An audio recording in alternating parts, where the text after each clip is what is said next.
माँ, मेरी सारी सहेलियां राखी पर अच्छे कपड़े पहनती हैं, खूब अच्छे से तैयार होती हैं, और मेरे पास तो कुछ भी नहीं होता। ऐसा क्यों है माँ? बेटी, हम बहुत गरीब हैं। हमारे पास तो खाने के लिए भी पैसे बहुत मुश्किल से आते हैं, और तू अच्छे कपड़े की बात करती है। लेकिन बेटी, तू चिंता मत कर। इस बार मैं अपनी लाडो के लिए बहुत सुंदर कपड़े बनवाऊंगी। और ऐसा कहकर वो अपनी बेटी को गले से लगा लेती है। अगले दिन सुनैना की माँ अपने पति से कहती है, सुनो जी, अपनी सुनैना बेटी बहुत दुखी हो जाती है। हर साल राखी के समय पर मुझसे उसका दुख नहीं देखा जाता। तो तू ही बता, इसमें मैं क्या कर सकता हूँ? तुझे तो पता ही है ना, डॉक्टर साहब ने क्या कहा था कि यदि दूसरे बच्चे के बारे में सोचा तो तुम्हारी जान भी जा सकती है। तो क्या मैं तुझे जानबूझकर मौत के हवाले कर देता? हाँ, ये बात तो तुमने बिल्कुल ठीक कही। लेकिन सुनैना को अकेले देखकर मुझे बहुत दुख होता है। काश मैं इसके लिए कुछ कर पाती। तो अब ज्यादा मत परेशान हो। आज शाम को मैं राखी बनाने का सामान ले आऊंगा। और ऐसा कहकर वो अपने काम पर निकल जाता है, और फिर शाम को घर आता है तो उसके पास राखी बनाने का बहुत सारा सामान था, जो कि उसने उधार लिया था। ये लो, सारा सामान ले आया मैं। उसी साहूकार से लाया हूँ जिससे हर बार लाता हूँ। राखी के बाद उसको उसके पैसे वापस कर देंगे। गिरधारी हर साल ऐसा ही करता था। वो उधार सामान लेकर आता था, फिर राखी बेचकर वो उस उधार को चुकता कर देता था। कुछ देर बाद सुनैना के माता पिता राखी बनाने के काम में लग जाते हैं। सुनैना भी उनकी मदद करने लगती है। माँ, मैं भी राखी बनाऊंगी। मुझे भी सिखाओ ना राखी बनाना। बाबा, मुझे भी बनानी है राखी। बेटी, आज तू हमको बनाते हुए देख और फिर कल तू भी बनाना, ठीक है? फिर वो दोनों मिलकर राखी बनाने के काम में लग जाते हैं, और सुनैना बड़े ध्यान से उनको देखने लगती है। अगले दिन गिरधारी बाजार जाने के लिए तैयार हो जाता है। जो राखियां उन्होंने पिछले दिन बनाई थी, वो उनमें से कुछ राखियां लेकर उनको बाजार में बेचने के लिए चला जाता है। और सुनैना की माँ राखियां बनाने लग जाती हैं। तभी वहां पर सुनैना आती है। वो भी कुछ राखियां उठाती हैं और उनको एक थैले में डालकर अपनी माँ से कहती है, माँ, आज मैं भी राखी बेचने जाऊंगी। उसकी माँ कहती है, ठीक है बेटी, जा। और फिर सुनैना राखी का थैला लेकर अपने कंधे पर टांग कर निकल जाती है राखी बेचने। वो घर घर जाकर राखी बेचती है। कुछ दूर चलते चलते वो एक जगह पहुंच जाती है जहां पर कुछ फौजी भाई बैठे हुए थे। सुनैना उनके पास जाती है और कहने लगती है, राखी ले लो भैया, गरीब बहन की राखी ले लो। देखो, मैंने अपने हाथों से बनाई है ये प्यारी प्यारी राखी। ले लो भैया। उसका मासूम सा चेहरा देखकर वो फौजी उसके पास आते हैं और कहते हैं, अरे, हम ये राखियां खरीद कर क्या करेंगे? हमें कौन राखी बांधेगा? हम तो अपने घर से इतने दूर हैं। हम क्या करेंगे इस राखी का? ले लो ना भैया, एक तो ले लो। हम बहुत गरीब हैं, सुबह से एक भी राखी नहीं बिकी है। अरे, ऐसा क्यों? तेरी राखी तो इतनी सुंदर है, फिर क्यों नहीं बिकी तेरी राखी? वो भैया, आजकल सब लोग बड़ी बड़ी दुकानों से राखी खरीदते हैं। हम जैसे लोगों से कौन लेता है राखी? हाँ, तू कह तो ठीक ही रही है। चल, अब तू इतना कह ही रही है तो दे दे राखी। कोई तो बांध ही देगा हमें भी राखी। अरे भैया, कोई क्यों? मैं ही तुम सबको राखी वाले दिन राखी बांधने आ जाऊंगी। मेरा भी कोई भाई नहीं है, और गरीब होने के कारण मुझसे कोई राखी बनवाता भी नहीं। ठीक है बहन, तू राखी वाले दिन आकर हम सबको राखी बांध जाना, हम तेरा इंतजार करेंगे। फिर सुनैना वहां से चली जाती है। वो आज बहुत खुश थी क्योंकि उसे भी कोई मिल गया था जिसे कि वो भी राखी बांध सकेगी। खुशी खुशी वो अपने घर की ओर जा रही थी।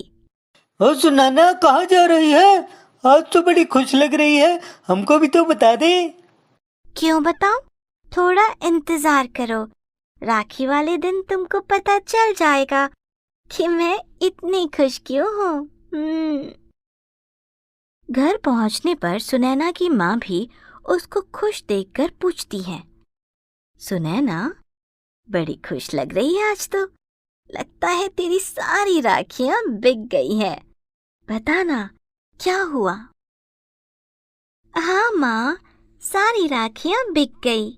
ये लो पैसे। लेकिन मेरी खुशी की वजह तो कुछ और ही है। अच्छा, जरा मैं भी तो सुनूं कि मेरी बिटिया की खुशी की वजह आखिर क्या है। माँ, वो तो मैं तुम्हें राखी वाले दिन ही बताऊंगी। तुम मेरे लिए नए कपड़े बनवा देना उस दिन के लिए। हाँ हाँ बेटी, बनवा दूंगी। सुनैना वहां से चली जाती है। तभी वहां पर गिरधारी भी आ जाता है। सुनैना को खुश देखकर वो भी पूछता है, क्या बात है, आज सुनैना बड़ी खुश लग रही है। हाँ जी, खुश तो बहुत है आज वो। लेकिन बोल रही थी कि राखी वाले दिन ही बताएगी कि खुश क्यों है। दिन बीतने लगे। उसकी राखी का काम भी ठीक ही चल रहा था। अब तो सुनैना भी उसके साथ मिलकर राखियां बनाने लगी थी और गिरधारी उनको बाजार में बेच आता था। और फिर वो दिन भी आ गया जिसका सुनैना को बेसब्री से इंतजार था, यानी कि रक्षाबंधन। आज सुनैना सुबह ही जल्दी उठ गई थी और उसने नए कपड़े भी पहन लिए थे जो उसकी माँ ने उसको आज ही के दिन के लिए बनवा कर दिए थे। सुनैना तैयार होकर अपनी माँ के पास जाती है। माँ, माँ, मैं कैसी लग रही हूँ? अरे, आज तो मेरी बेटी परी के जैसी सुंदर लग रही है। लेकिन इस बार बात क्या है मेरी प्यारी गुड़िया, बड़ी खुश लग रही है। वरना हर साल तो राखी वाले दिन मुंह फुलाकर बैठ जाती है। इतने में उसके पिताजी भी वहां आ जाते हैं। हाँ, आज तो मेरी बेटी बड़ी खुश लग रही है, क्या बात है? हाँ पिताजी, आज मैं बहुत खुश हूँ। आज तक मुझे लगता था कि मैं ही अकेली हूँ जो राखी वाला त्योहार नहीं मना पाती खुशी से। मैं कुछ समझी नहीं बेटी। हाँ माँ, मेरे जैसे कितने लोग हैं जो राखी नहीं मना पाते, बहनों के होते हुए भी। कौन है वो लोग सुनैना, और तुझे कहाँ मिल गए ऐसे लोग? अपने फौजी भाई। फौजी भाई? क्या कह रही है ये लड़की? अरे, मुझे तो कुछ समझ ही नहीं आ रहा। अरे मेरी भोली माँ, आज मैं अपने फौजी भाइयों को राखी बांधने जा रही हूँ। वो बेचारे भी अपनी बहनों से अपने घर से इतनी दूर आए हैं हमारी रक्षा के लिए। उन्हें कोई राखी नहीं बांधता। अरे, कहाँ मिल गए तुझे फौजी भाई? वो माँ, गांव के बाहर एक जगह है जहाँ बहुत से फौजी भाई देखे थे। मैं जब राखी बेचने गई थी, उन लोगों ने मुझे अपनी अपनी बहन माना है और कहा है कि राखी पर मैं उन्हें राखी बांधूं। हाँ सुनैना की माँ, मैंने भी कुछ लोगों को बात करते हुए सुना था कि कुछ फौजी हमारे गांव में आए हुए हैं और वो 15 अगस्त तक हमारे गांव में ही रहेंगे। ठीक है बेटी, जा अच्छी अच्छी राखी लेकर जाना उनके लिए। और हाँ, ये ले कुछ पैसे, उनके लिए मिठाई भी खरीद लेना, ठीक है? सुनैना खुशी से नाचने लगती है। वो पहले बाजार से मिठाई लेती है और फिर अपने फौजी भाइयों से मिलने के लिए चल देती है। तभी रास्ते में उसको बंटू मिलता है। सुनैना, तू इस बार कहाँ जा रही है राखियाँ और मिठाई लेकर? तेरा तो कोई भाई भी नहीं है। बंटू, मेरे एक नहीं बहुत सारे भाई हैं। चल आज मैं तुझे उनसे मिलवाती हूँ। उसके बाद तुम सबका मुंह बंद हो जाएगा जो मुझे चिढ़ाते हो। सुनैना बंटू को अपने साथ लेकर जाने लगती है। फिर कुछ देर बाद उसी जगह पहुंच जाती है जहां पर कुछ फौजी बैठे हुए थे, लेकिन आज कोई नहीं दिख रहा था वहां पर। सुनैना उदास हो जाती है। वो बहुत देर तक इधर उधर देखती है, पर उसे कोई नहीं दिखता। कुछ देर बाद वो एक जगह बैठकर रोने लगती है और कहती है, मुझे पता था मुझ गरीब बहन से कौन राखी बंधवाएंगे, लेकिन मुझसे झूठ बोलने की क्या जरूरत थी फिर। बोल रही थी कि मेरे तो बहुत सारे भाई हैं, तेरे जैसी गरीब के आने से पहले ही सब भाग गए होंगे। मुझे पता है तू ये सब झूठ बोल रही है, भला तुझ गरीब से कौन राखी बंधवाएगा। नहीं बंटू, मैं झूठ नहीं बोल रही। और ऐसा कहकर वो एक जगह बैठकर रोने लगती है। सुनैना बहुत दुखी थी, क्योंकि वो बेचारी इसी दिन का तो बेसब्री से इंतजार कर रही थी। और आज वो दिन आया भी तो फिर उसी तरह जैसा कि हर साल उसका जाता था। राखी वाले दिन सुनैना वहीं बैठे रोए जा रही थी। कुछ देर बाद उसके फौजी भाई उसके सामने आते हैं और जोर जोर से हंसने लगते हैं। अरे रो क्यों रही है पगली, हम तो यहीं थे, बस तुझे थोड़ा सा परेशान कर रहे थे। उन सबको देखकर सुनैना के उदास चेहरे पर फिर से मुस्कान आ जाती है। भैया, आप बड़े खराब हो। कोई अपनी बहन को रुलाता है क्या?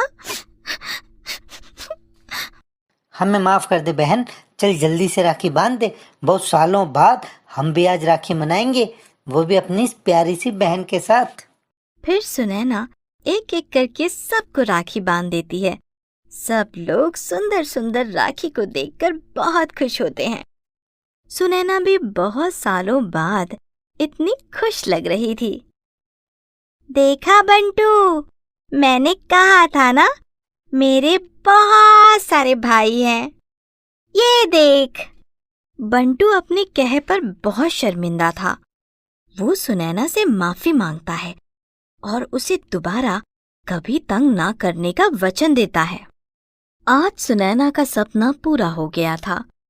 वो राखी का त्योहार मनाना चाहती थी और अपने भाई के हाथ में राखी बांधना चाहती थी। और आज किस्मत का ऐसा चक्र चला कि सुनैना ने एक नहीं, इतने सारे भाइयों के हाथों में राखी बांधी। इस तरह एक गरीब बहन की राखी बांधने की इच्छा पूरी हुई। सुनैना खुशी खुशी अपने घर की तरफ जा रही थी। एक छोटी सी कॉलोनी थी जहाँ कुछ मजदूर परिवार रहते थे। वो लोग दिन भर मजदूरी करते और 2 वक्त की रोटी खाते थे। उनका जीवन बड़ा कठिन था। उनके पास ना तो रहने के लिए अच्छे घर थे, ना ही कोई सुख सुविधाएं। उनका तो जीवन बस रोज कुआं खोदना और रोज पानी के तर्ज पर चल रहा था। एक दिन सब कुछ बंद हो जाने की वजह से चारों ओर हाहाकार मच गया। सब लोग इधर उधर भागने लगे थे। किसी को कुछ समझ नहीं आ रहा था कि आखिर हो क्या रहा है। तभी पता चला कि एक महामारी के चलते सब कुछ बंद कर दिया गया है। उस कॉलोनी में एक मजदूर परिवार रहता था, जिसका मुखिया कोई आदमी नहीं बल्कि एक औरत थी। उसके घर पर कोई मर्द नहीं था। मर्द के नाम पर एक बूढ़ा ससुर और एक छोटा बच्चा था। उस औरत का नाम फूलमती था। फूलमती के घर पर उसके सास ससुर और 2 बच्चे थे। फूलमती एक फैक्ट्री में काम करती थी और अपने परिवार का पालन पोषण करती थी। उसका पति उसी फैक्ट्री में काम करते करते चल बसा था और उसकी जगह उसकी पत्नी फूलमती को नौकरी मिली थी। लेकिन अचानक फैक्ट्री बंद हो जाने से तो जैसे फूलमती पर बिजली ही गिर गई थी। उसे तो अपने चारों तरफ अंधेरा ही अंधेरा दिख रहा था। एक दिन की बात है, फूलमती खाना बना रही थी कि तभी उसकी सास आती है और कहती है, अरे फूलमती, आज तू काम पर नहीं गई? फूलमती सोच रही थी कि वो माँ को ये बात कैसे बताए कि फैक्ट्री बंद हो गई है और उसका काम भी छूट गया है। तो वो कहती है, अरे माँ, वो आज काम की छुट्टी है। अच्छा ठीक है, तो फिर जल्दी से खाना बना ले, आज सब साथ में बैठकर खाना खाएंगे।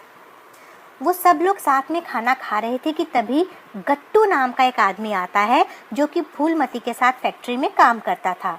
वो घर पर आता है और कहता है, अरे फूलमती, मैं तो आज गांव के लिए जा रहा हूँ। यहाँ तो अब गुजारा होना मुश्किल है। तू भी तैयारी कर ले, अगर तू कहे तो तेरे परिवार की टिकट भी ले आऊं। नहीं नहीं, अभी तुम जाओ, मैं बाद में देखती हूँ। वो आदमी चला जाता है। फूलमती की सास कहती है, अरे फूलमती, ये आदमी क्या कह रहा था? ये तो वही है जो तुम्हारे साथ काम करता है। हाँ माँ, ये जो महामारी चल रही है ना, इसी की वजह से हमारी फैक्ट्री बंद कर दी गई है।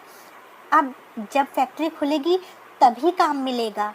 हाय राम, फैक्ट्री बंद हो गई तो हम सब खाएंगे क्या? फूलमती अपनी सास को ना चाहते हुए भी सारी बात बता देती है। उसकी सास परेशान हो जाती है। उनका तो गांव में भी कुछ नहीं था। माँ, तुम चिंता मत करो, अभी मेरे पास पैसे रखे हुए हैं, हमारा खर्चा पानी चल जाएगा अभी। इसी तरह कुछ दिन गुजर गए थे, लेकिन कुछ दिनों बाद आज घर में खाने के लिए कुछ नहीं था। फूलमती ने जो पैसे बचाए थे वो भी अब खर्च हो चुके। अब तो घर में कुछ नहीं था खाने के लिए। अब वो सोच रही थी कि वो क्या करे। हे भगवान, अब तो सारा राशन भी खत्म हो गया है और बस ये पैसे भी खत्म होने वाले हैं। अब तो उसे एक ही रास्ता दिख रहा था कि वो सब कुछ छोड़कर अपने गांव वापस चली जाए। लेकिन फिर उसे ख्याल आता है कि गांव में भी तो कुछ नहीं है। उसके पास बस थोड़ी सी ज़मीन और एक टूटा फूटा घर। वो अपनी सास से बात करती है कि अब वो क्या करे।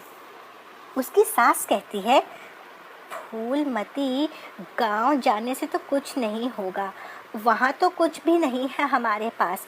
ज़मीन पर भी खेती करेंगे तो भी 2 महीने में फसल तैयार होगी, तब तक कैसे जिएंगे? तभी उन दोनों को अंदर से उसके ससुर की आवाज़ आती है, चंपा, चंपा, सुन चंपा।